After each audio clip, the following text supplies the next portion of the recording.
everybody. Welcome back to Katie's Kiss. I am here with my wonderful husband. I did get a few questions from people. I didn't even turn it. Hold on. Yeah. Wait. Okay. So I did get a few questions from different people that wanted to ask my husband questions as far as how he dealt with my journey and my medical condition and how he was able to adjust and all of that good stuff. So they wanted to hear from you. So,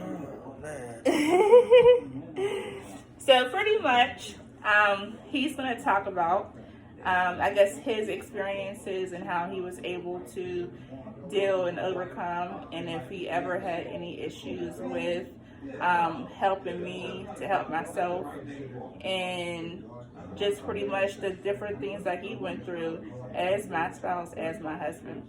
So, Rayshawn, they want to know how it was for you with watching me and going through what I went through and still continue to go through. For me, it was kind of easy for me because, one, to be honest, I'm not dealing with it, even though I deal with it. It was a little easier for me because I've known Katie long enough to where it's like, okay, I seen you before this happened, I seen you before it got bad, I seen you when it first happened. So for me, it was like, you're still the same person, you're not, any different of a person. You're still the same person, you just have something that's different now. And the journey of going through it, man, there was ups and downs. There was times where, the insecurity part of it really started to push me away and started to make me feel like, I can't do enough, or there's nothing else I can say or do to make you feel beautiful or make you think you're beautiful. But it's a rough journey, but it's something as a man you stick with. It's like having a child with, some type of disorder. You just stick with it. Okay, your next question. So the next question is, how did we meet? Oh, shit. You see our Twinsies shirts. How did this even become one of these questions? All right. Well, we met at RSD9 over there on Crane Avenue. I had came in, with my Denzel on, all sexy and shit. And Katie seen me and she started trying to switch and, stressing all crazy. So I had to tell her she was cute, and then we just started talking. And then we wrote each other a couple times from there. You said I started to switch? Yeah, you was doing a little switching, trying to walk on sexy. Okay, so never leaving my side. So the question from someone was, how did you continue to stay strong for your spouse, even when she felt weak?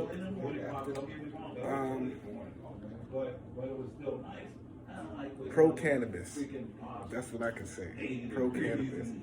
There was a lot of times where, the stress was just, it was a lot of stress, and she's stressed out, so, I smoke. She don't smoke, but I smoke. So I sit back, smoke, and be like, you know what, let her go through it.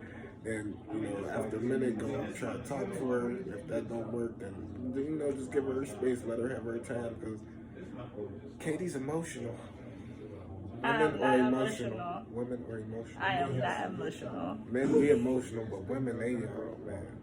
That's a lie. Katie is emotional, and as all women are, she's emotional. And even though I knew she was dealing with something, there was times where I had to leave her alone and give her that alone time. Or we might have to argue, and I might have to bring her back to reality because, this is our reality. It's not everybody's reality, but it's our reality. Mm-hmm. And I would agree with that because we're not going to look at the questions in here now. But I will agree with that because we have many arguments, a lot of arguments and disagreements, and it was to the point that I thought we wasn't even going to make it where we're at right now. So the fact that this man right here, even though he gets on my nerves sometimes, but he showed me nothing but love and attention and making sure that I was good, even when I didn't feel like I was. He never left my side. You know, even when I was going through my little. You made my booty vibrate. He plays. But even whenever, you know, I felt like I wasn't nothing, he still made me feel like I was everything and more. And the fact that, you know, he was the only person besides my immediate family that really understood what I was going through, because he was always there every second of my day. Even when there was a situation where I couldn't kiss my kids or kiss him, he still made me feel wanted. So I will always love you for that. Even whenever everything may be over, whenever not maybe, this is why he could never take anything serious whenever.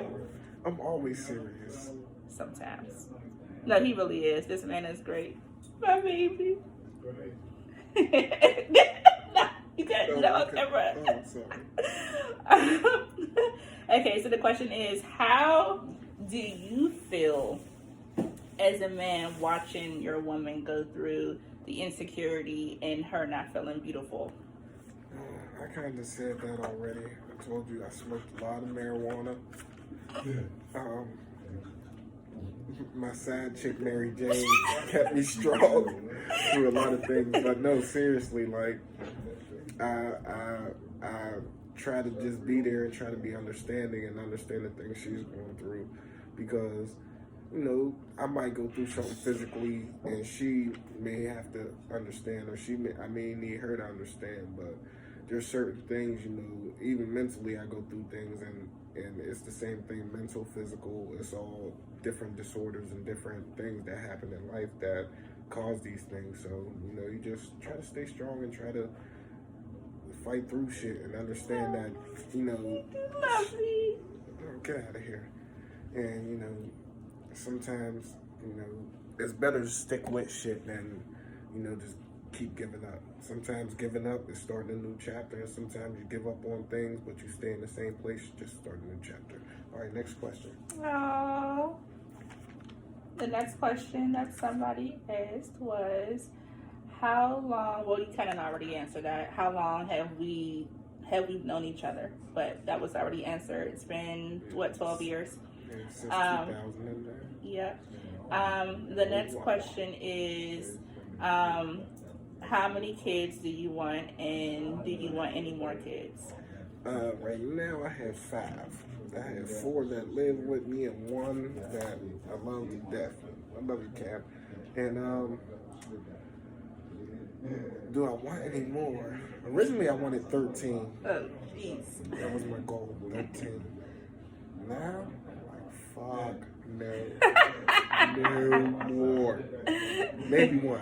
We have to have a rainbow baby. Maybe 1 or 2. But 1 or 2, I don't know. But my kids I'll be 40, 50 years old. Yeah, I mean, I'll be a granddad before I be a dad again.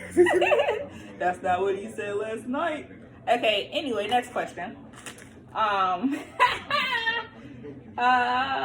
What are some ways that you love your spouse? So I guess it's more geared towards, like, what do you try to do to make me feel special? I don't know, the normal shit you would do as a man for your woman. I mean, whatever your woman likes, that's what you would do. You know, if she like bubble bath, you run her a bubble bath. You don't tell her you're gonna do it, you just do it. Put rose petals in that bitch. He said that one more time. Just do Go it. To Costco, you don't can get rose ask, petals just do it. that ain't gonna fuck up the tub for $1. And you get a big ass pack and you just throw them in that mother. I'm telling you. Or you go to the hotel and throw them on the bed or something, get some real ones, but you can put them in the tub. Don't fuck up your tub putting real fucking rose petals in the tub. Some of y'all motherfuckers are just stupid. Y'all just do shit because y'all be like, oh, they did it on TV. Don't do that shit. This is not love and hip hop. We don't live this fake life where I don't even know if that shit's fake. If that shit's real, oh my God. But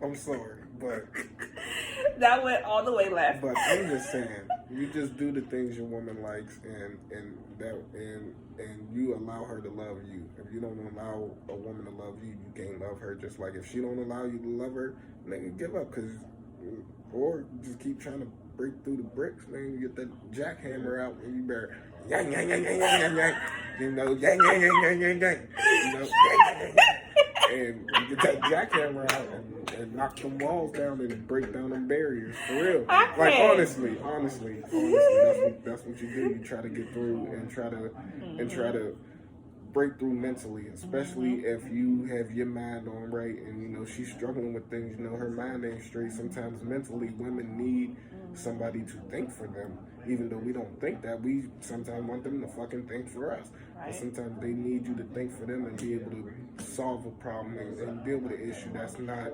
fucking rebuilding the house or fucking taking the trash out. Sometimes you gotta be like, fuck it, you know, she going through some shit. I'm gonna just clean the whole fucking crib. Oh, like that. That's what All right, get out of here.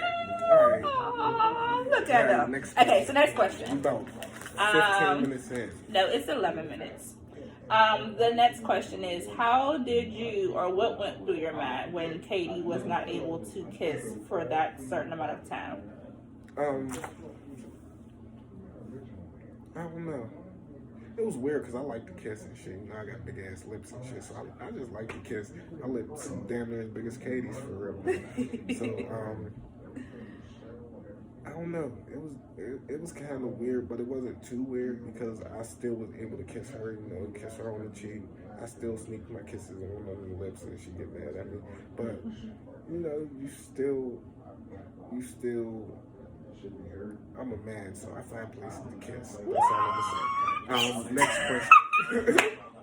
Next question. Next question, please. Oh my god. Oh my goodness. See, this is why you ain't supposed to have me on stuff like this.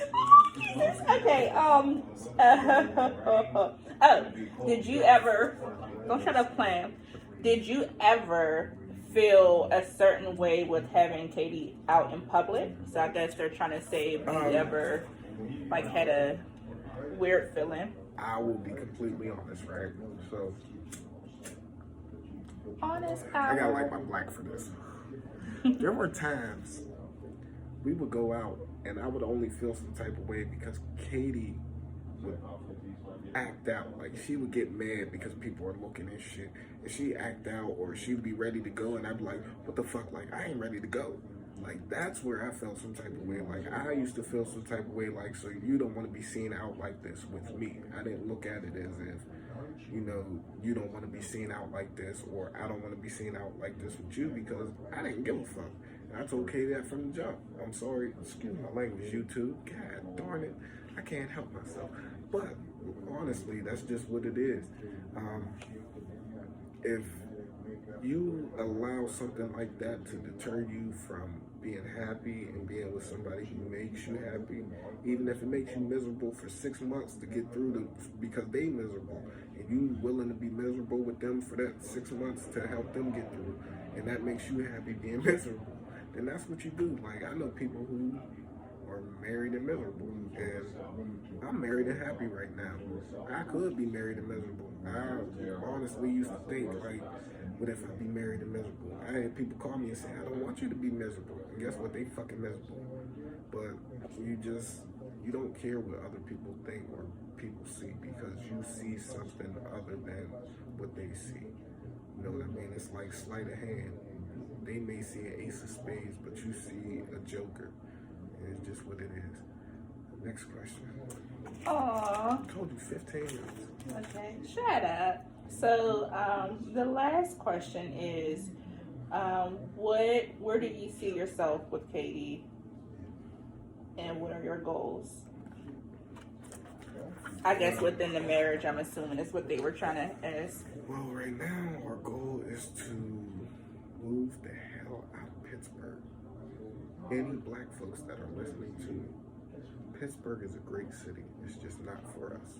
Yeah, we are actually in the works of closing in Ohio, hopefully. But so hopefully the goals are to move, get a house, you know, get more established, and to buy properties from there and build and grow and do different things from there, you know. Yes. And We both have to a lot. support black businesses because there are a Yes. lot of black businesses. Shout out Ike Wear. Donnie did a great job with Ike Wear. A lot of people around the country are wearing Ike Wear now because of one of the greatest black business owners in Pittsburgh. Yes. There are a lot of great black business owners here, and our goals, my goals, and hopefully my kids' goals are to open up the eyes of the black consumers that we need to consume in our area, and that we need to do what we can do to keep our money revolving. Because as long as we revolving their money, they're gonna keep revolving it around us, and a couple dollars gonna drop to us, but we ain't getting enough. So my goals are to, you know, just build and grow, and really just invest in some things that are going to help, you know, the different communities that they're tearing down, and changing and giving to their people, and giving to these college students and these foreigners who are moving here to go to school and take these jobs that our kids are going to need and want. We both have that was actually the last question, but we both have a lot of strengths in different areas of business. So just to piggyback off what he said, we are going to walk this walk, and we want to make sure our kids are set for life. But thank you all for tuning in to Katie's Kiss. Thank you to my husband. Y'all will probably never see me again. He cannot stand camera, so for him to do this for me, like, it just warms my heart. So and thank I ain't you. cut my hair, I ain't shaved. I'm ugly as hell. I'm ugly as hell. I look like training day right now. Oh my goodness, but thank you, baby.